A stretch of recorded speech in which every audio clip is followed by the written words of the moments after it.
tir tu le ngai tla du zong zong te in zawa in chibai buk le vek cheu ni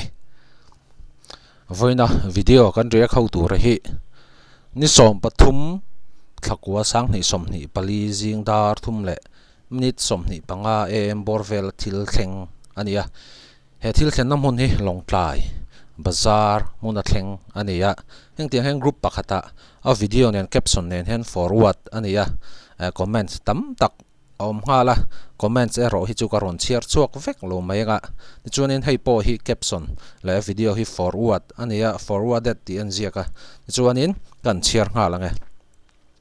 ni som pathum thakwa sang ni som ni pali jing dar tum lem ni som ni panga am vela Burma lama tanga dor bung ron la aron kalin kong sira bike om mai mai atlo thluwa heti zelan khosani chuan kan khopui hi ahim vak lo ani tin caption ron siama kan soyang khanin hei forwarded ania group pakhata an ron paisa chu kom hu rolling karon react ve ngala chu engche nge ni ti kha video hi kan play pot nga ti chona top lama comments le ma zong han pek ve lok kha ka duwa ti chuanin nang ni point nge comment section na khanin in ngai dan te po kha in ron soilang ve tur thai lang tura te po ka han bai sei ngal bok cheu ni ti chuanin share le like le comments te po kha in rem chan dan ang zela min lo pek sak ve turin ka han som ngal bok che ni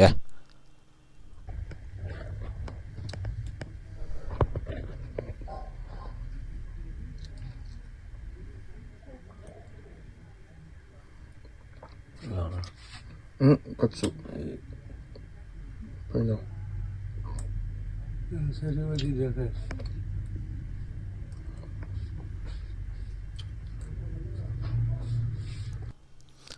Video khan chiang view me helai mun hi long lai bazar ani kan ti to kha dilipador bulvel ani in ka ria hei hi CCTV na aron cover phone camera phone a unlock chon le kha nia a zelo khop me he thil thlen na he thil hi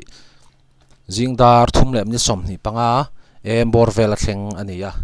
ati han en mai chuanin caption aron siamang khanin Burma lampang Sumdawng aron kal pakhat nia Thiltih nin group a khan soyoma ani thaina chan sapo kha sang view me jingdar thum lem ni som ni panga em borvel a hi chuan mizo tlangwal emo mizo pa emo titeang khanin ipte ne na han leng chuak tu romang chi hi long tlai a hianin an omlo mai thaya ka soi sual lo mai thai boka soi sual thai thau boka eng po chu ni ta se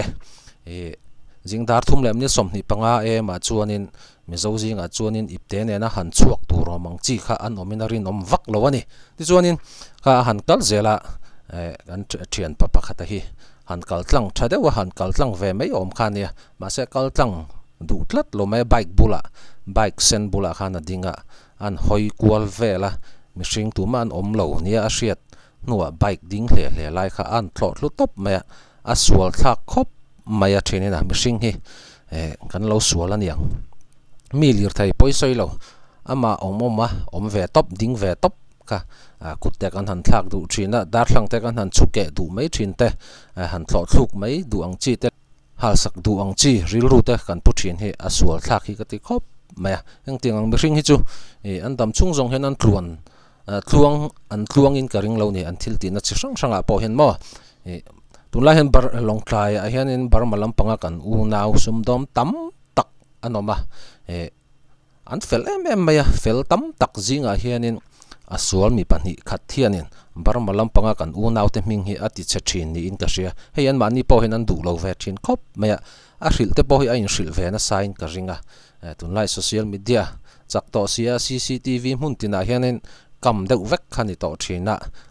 han tlan bo na tur em hi om to thin lovani evidence it atha to thin em he video te po hi ati tu hianin en let ni chonin a zak win ka ringa he Thiltih hi a za thlak ani a sual thlak reng boka ke chu